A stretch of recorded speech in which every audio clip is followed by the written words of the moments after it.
Hello, everybody, and welcome back to Boxing 365 for our latest episode from an excruciatingly hot MGM Bland, which is our studio. In case you're new here, that is the name of the studio.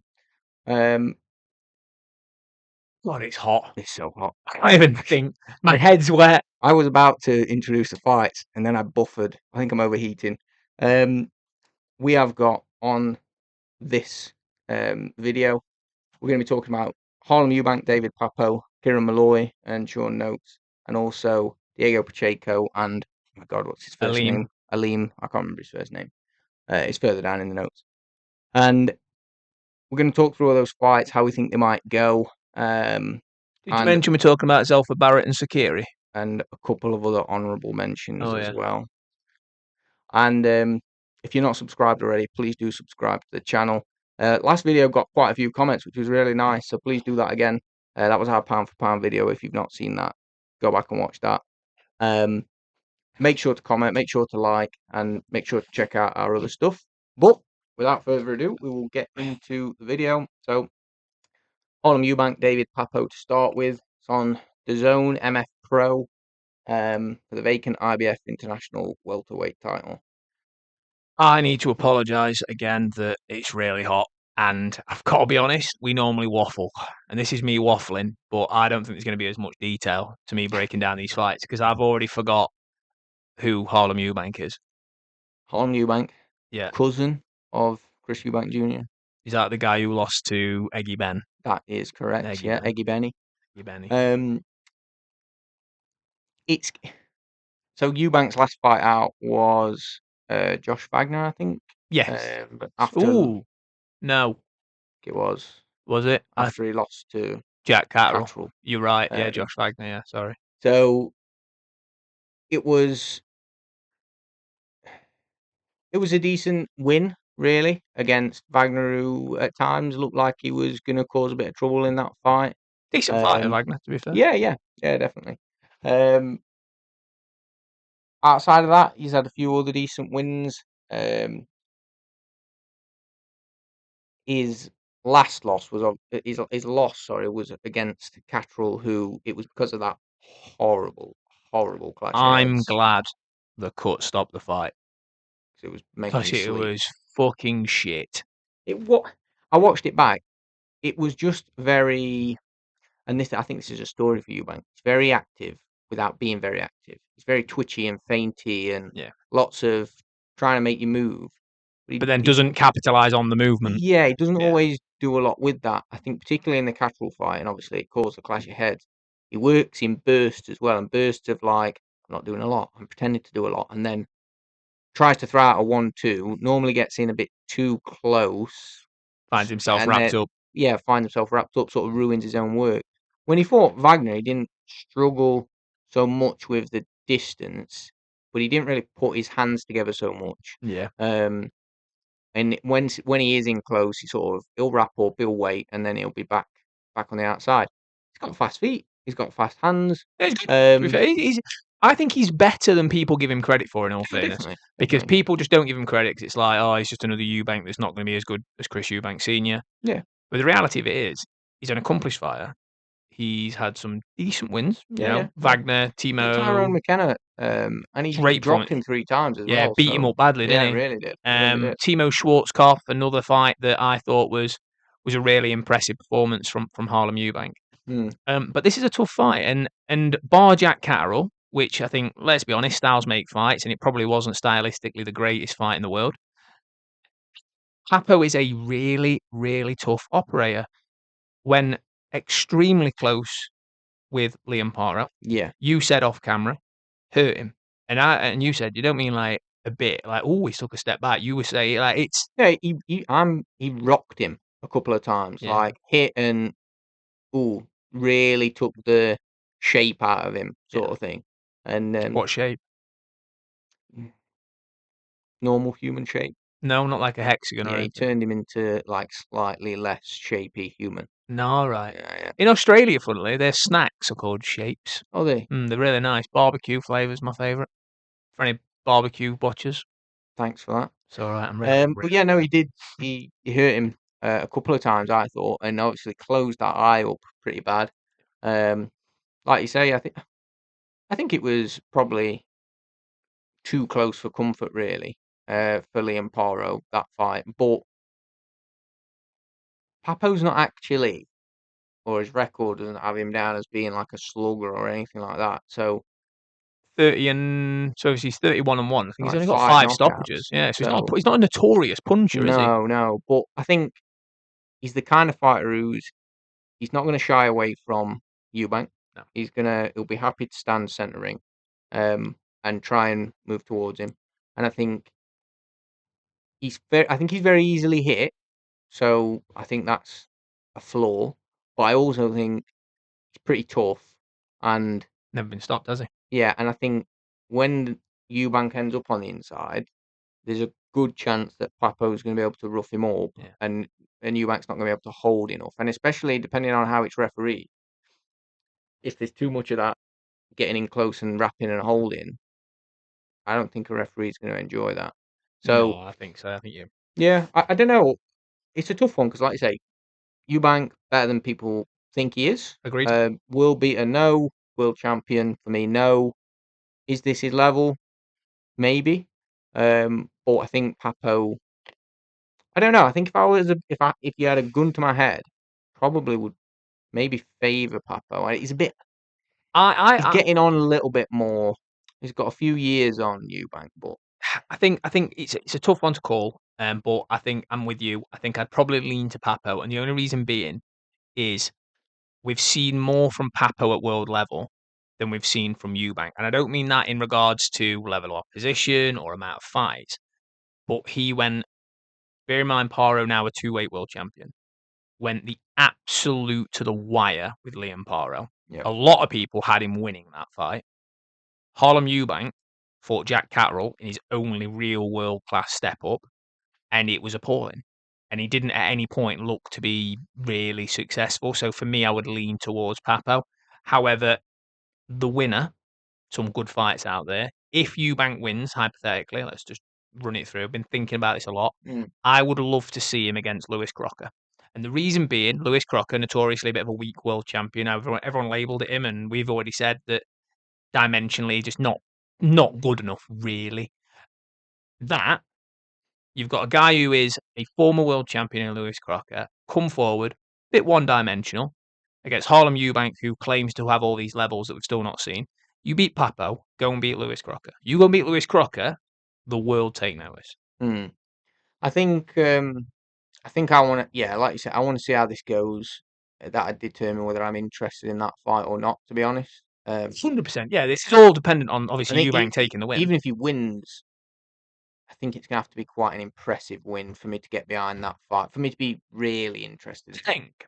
Yeah, if he wins, I'll be like, I could see that being a good fight to make. Yeah. But for me to be interested, it's gonna have to be like I look Destructive. really good against Papo, like massively outpoint him, or just totally blow him away. Throw him away, beat him up. Yeah. Then I'll be like, oh wow, fair play. I'm Okay. quite impressed. But Yeah.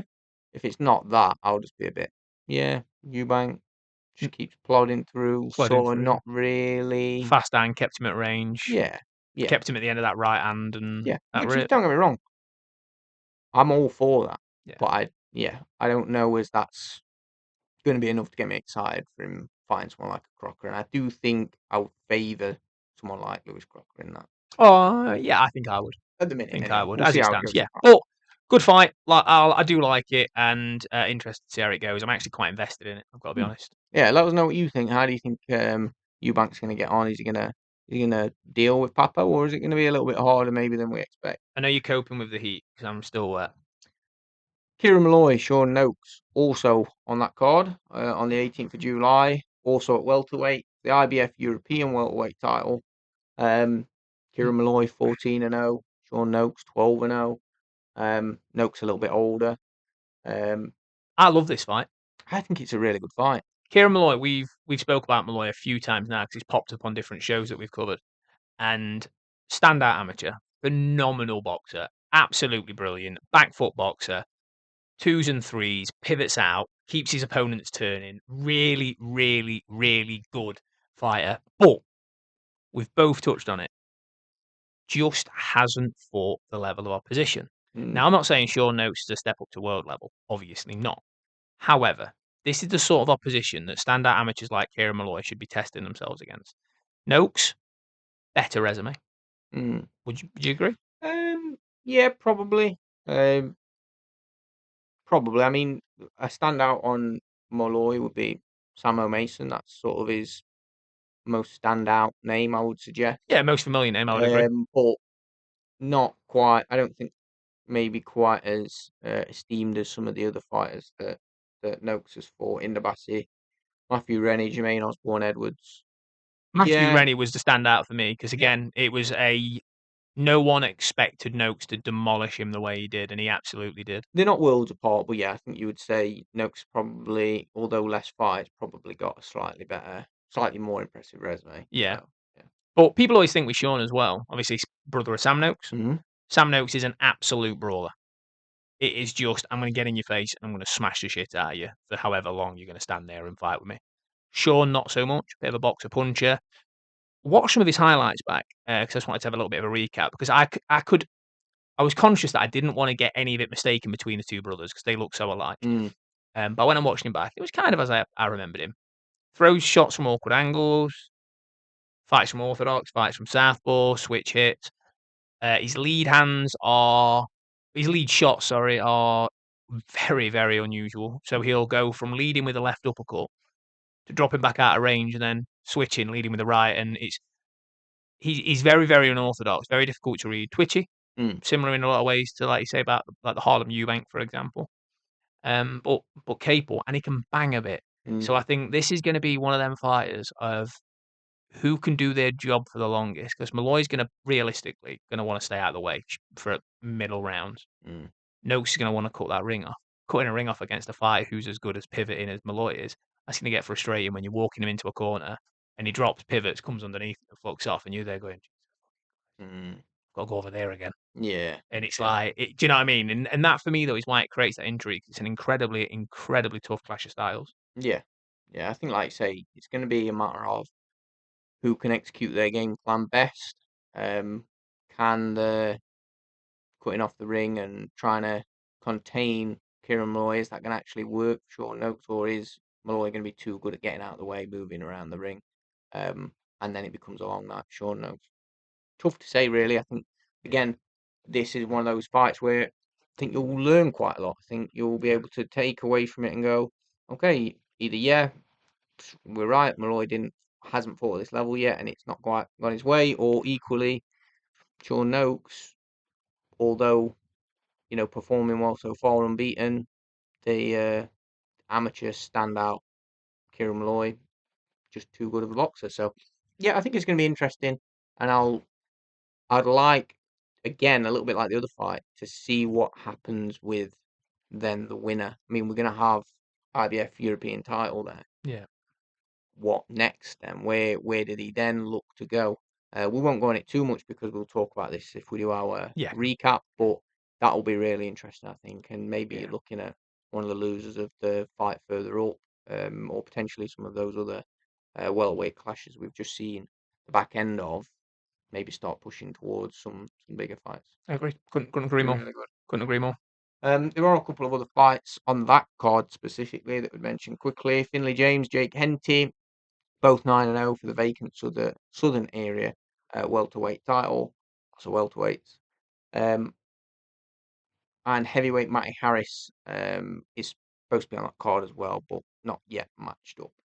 So a couple there that are interesting and ones to look out for.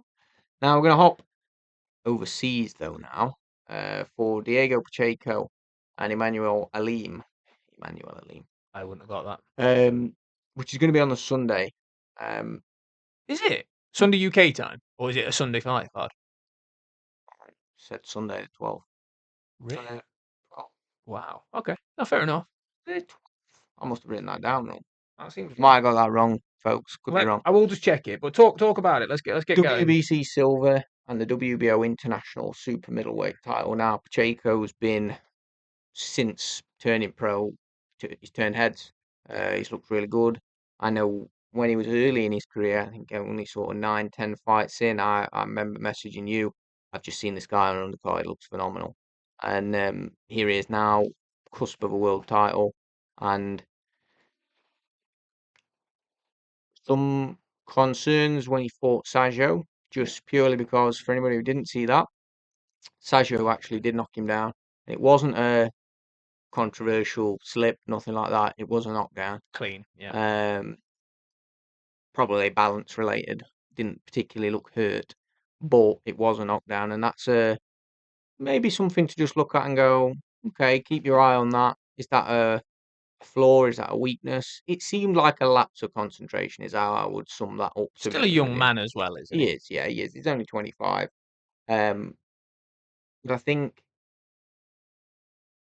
previously, I mean, he's 25 fights, 18 knockouts, but the last few of his fights have all gone the distance. 4, was it? I think it's three, last three, and then before that he did actually stop somebody. But there's yeah, I know that happens. You move up the levels, Yeah. or it can happen as you move up the levels. Seen it with Edgar Berlanga, didn't we? I think he went 19-0 with first round knockouts, and then just as you creep into that fringe world level, you go, "Fucking hell, these guys are hard," Yeah, yeah. and you do So see that jump. So it's been a bit more of a struggle for Pacheco recently, but he's got such boxing ability, speed, and as well as power that it's not really been too much of an issue for him. But just that potentially a bit of a concern from the last one defensively. He just got caught on the counter a bit, stood up a bit straight, and that was it. Got knocked down, but not enough to cause any real issues, and he was yeah, straight back into the fight. I love Diego Pacheco. Just for everyone's clarification, it's Saturday the 18th. Oh, So don't know where Dan got his dates from. Christmas crackers, probably. I don't most know. likely, yeah. Maybe Yeah. threw a dart at the calendar and went, "Nah, that's when that's That's when taking it is. place." Yeah. Yeah, no, look, Pacheco. If he was a little bit further into his career in regards to his age, I'd probably be a bit more critical because the reality of it is he was ordered to fight Hamza Shiraz. That fight was available to negotiate. They all wanted to make it. Mhm. Pacheco chose not to go with it. Now, there's two ways to look at it, and I'm going to ask you which you think is the case, but I'll talk through the way I see it. One way to look at it is that for a 25-year-old boy, very mature decision to go, do you know what? Not quite ready. I accept that. I'm all right with that. Not quite ready. The other option is he ducked the fuck out of Shiraz. I don't think he ducked him. I don't think it was. Well, they're both the same outcome, aren't they? The fight doesn't happen because he doesn't want it to happen. Yep. So we never really know. But I think it wouldn't be a shaking in your boots. It'd be a, I'm not ready for that. Give me some time, and I will be. Mm. Um, Do you respect that? yeah, I mean, I think so. It would be hard not to look at Hamza Shiraz and go, Nah. flipping out. I'm not sure I'm ready for that. But I don't know. I think it was probably a clever move all round, not just him, team, whatever. That they go, no, we need to take some more fights, learn some more, get ready for that, and then take it. But Do you think there's much to learn from an Aleem? I mean, he's obviously look, it's rising superstar Diego Pacheco versus the veteran. mm, The reality of it is there much to learn from an Aleem that he's not already learnt from, say, for example, Sajo, Trevor McCumbee? maybe not so much, but it could also be a bit of a feeling out. Liam just lost to Lester Martinez in his last fight. Yeah. So maybe a bit of feeling out of this is where I fit in the landscape kind of thing. Yeah, okay. Yeah, So that's a fair enough statement. it could be that. I don't really know. We see these fights get made. I think Mm. these sort of placeholder fights between I've just gone and won a good fight, and now there's things I'm not quite certain on. Maybe I'm not fully ready for this big fight to go for a world title, full world title. So I'm going to take this in the interim. Still, by no means going to be like an easy No. night. Not saying that, but Aleem's a good Aleem's still, even as a veteran, he is still a good opponent. yeah, yeah. But I just think he was convincingly beat by Lester Martinez Yeah. in a unanimous decision. Is he trying to If we see a better performance from Pacheco, I think that maybe makes way for calling out other fighters and for opening up the scene a bit. And I think managing him wise and promotion wise, it's not a bad choice at all. No, and to be honest, obviously, I put both of them out there. I absolutely agree with you. I think, realistically speaking, I think he's made the right decision. We, I say that I'll be a hypocrite because I always say I'd love to see him step up.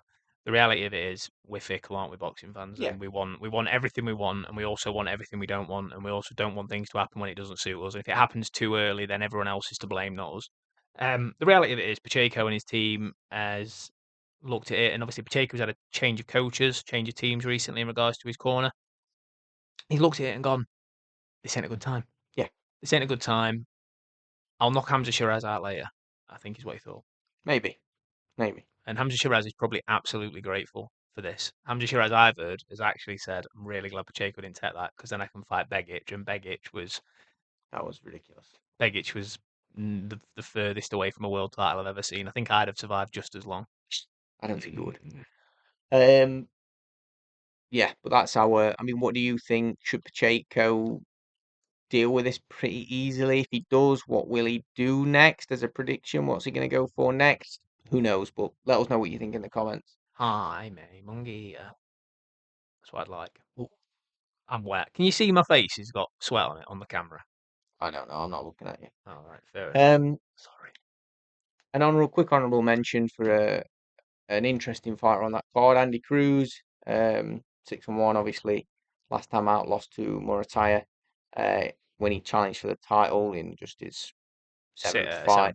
At the start of the year. Obviously, back then, when that happened, I mean, I wouldn't say I was disappointed, but it would be nice to see Andy Cruz come from being an exceptional amateur into a strong start for his pro career. Unfortunately, that fight didn't go his way. But Keyshawn Davis, absolutely over the moon about it. Their little amateur past, their history. He really, really, really did not want Andy Cruz to win. He feasted out on that one, didn't he? He That was did, an he did. all-you-can-eat buffet for Keisha. It was too much for me. I thought that you're that much of a hater ringside. It's the Americans. Yeah, I think I don't know. I'm not huge fan of Keyshawn Davis, but it does beg the question: is Cruz going to be back? Is he going to compete for a world title at some point? I think he absolutely will. 100%. But he's going to have to take a bit of time, learn the pros. Maybe it was just a bit of a step too far in a different element of the sport he wasn't quite ready for yet. Yeah, no, he'll 100%. Like I say, we're not going to touch on it too much, but he'll 100% find himself in world title fights. You look at Lomachenko and Usyk, for example. You are not that special as an amateur, and don't go on to achieve many, many accolades as a pro. Probably just a tad too early. Grow into the pro game. And again, Raymond Murataya, we were saying he's fringe top 10 pound for pound now. Really, You've not. really. It's not like you've even gone any easy world champions, Eddie. Yeah, He's gone. Raymond Murataya chuck me in there. chucked me in there. So yeah, no, absolutely. fair play. Credit where it's due. The final fight we are going to talk about is one that is going to be not televised, but it's going to be by Black Flash Promotions. Zelfa, Barrett, and Sikiru Shogbesan. The IBO International Lightweight title, 10 rounds. Obviously, Zelfa is 34-3, 33 years old. Challenged for the IBF World title against Rakimov, and he was stopped in the ninth, but he did drop as well. So, yeah. Something to be said for that. He was making good progress, really, wasn't he, Zelfa? He was having some good wins, good win streak. Bumped into Jazza Dickens as well. He did, yeah. Lost that wide decision, didn't he? Over 10 rounds. Yeah, but then since then, fought Liam Dillon as well. Yep. And did well. Yeah. Outpointed him. Yeah, to be fair, Zelfa's again, he's another one of them fighters that people probably don't give him the credit he deserves. Zelfa is absolutely a world class fighter. Absolutely a world class fighter. You look at the wins over. Oh, that's dripped down my nose. You look at the wins over people like Kiko Martinez, and people go, yeah, past his best. Yeah, absolutely agree, past his best. But Kiko, right up until the very end of his career, was competitive at world level. Yep. Jordan Gill, top European level fighter, again dealt with him well. The Jazza Dickens fight, yes, he was outpointed, but again, Jazza is a very, very, very tough fighter to beat. And because of Zelfa's style, people always look at Zelfa's highlight reels, and I did this when I did the stylistics. Look at the highlight reels of Zelfa Barrett, and you think he's a swarming body puncher, and he's uppercuts inside the pocket brawler. He's absolutely not. He's a patient counter puncher, and you look at Jazza Dickens, who's also a patient counter puncher. The reality of it is that it's such a difficult fight to get around, and Zelfa just wasn't able to get Jazza to engage enough to be able to counter. And I'm not saying that Zelfa was unlucky by any stretch, because he lost the fight fair and square.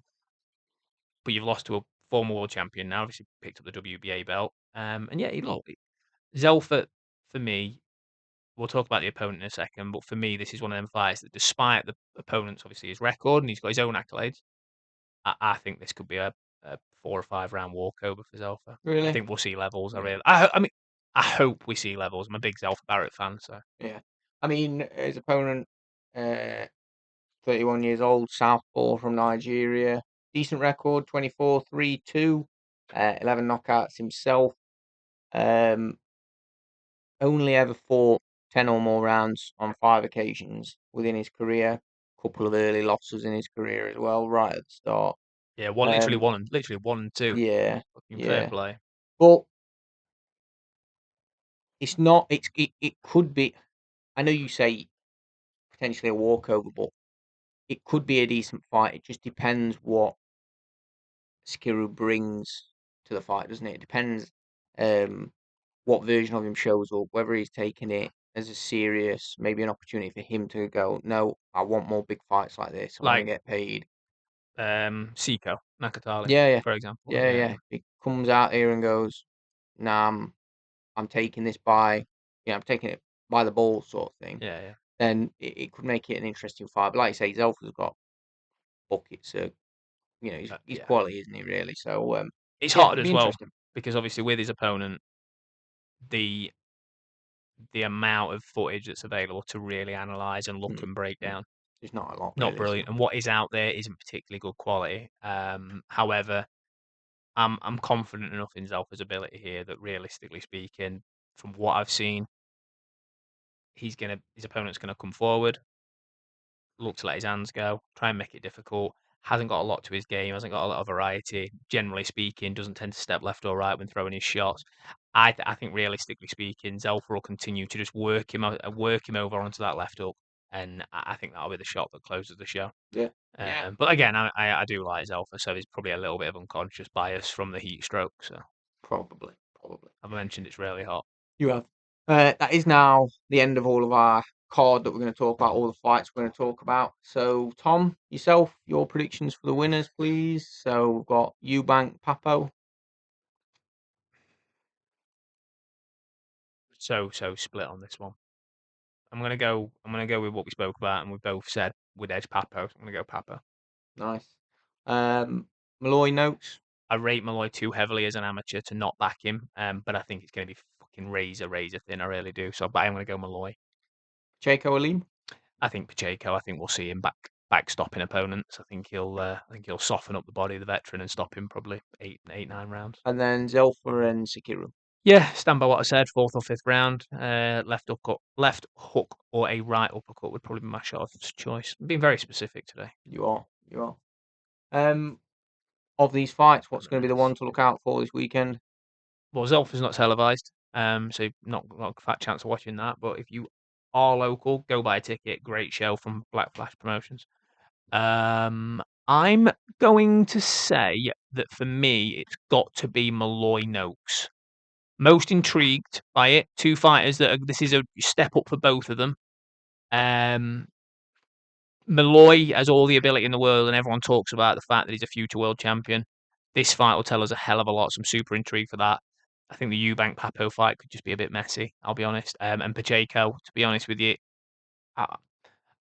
we love Pacheco. We've seen a lot of him, and it'd be so easy to go explosive super middleweight. But no, for me, Molloy, Sean Noakes, that's the fight I'm going with. Sweet. And then the last bit is to check what ChatGPT's predicted. They think Eubank will beat Papo, Molloy is going to beat Noakes, Pacheco will beat Aleem, and that Zelfa will beat Sikiru. So just the top that we have split on. Let us know what you think, though, if you have made it to the end of the video. Thank you very much for watching. Please make sure to get in the comments, like the video, subscribe if you haven't already. If you have, thank you very much. We are trying to grow, all that sort of stuff. Send us some air conditioning. Yeah, send us some air conditioning. Oh, a sponsor for the channel. Oh my That would god! be If you know nice. anyone that does air conditioning, like, they just want to keep us cool. I mean, at this point, right now, I don't even want money. Just I'll put the logo on. The MGM Bland is cooled by. Yeah, and we'll just hope it cools it down. Mate, send me a fridge. But But as I say, thank you very much for watching, and we'll catch you on the next video.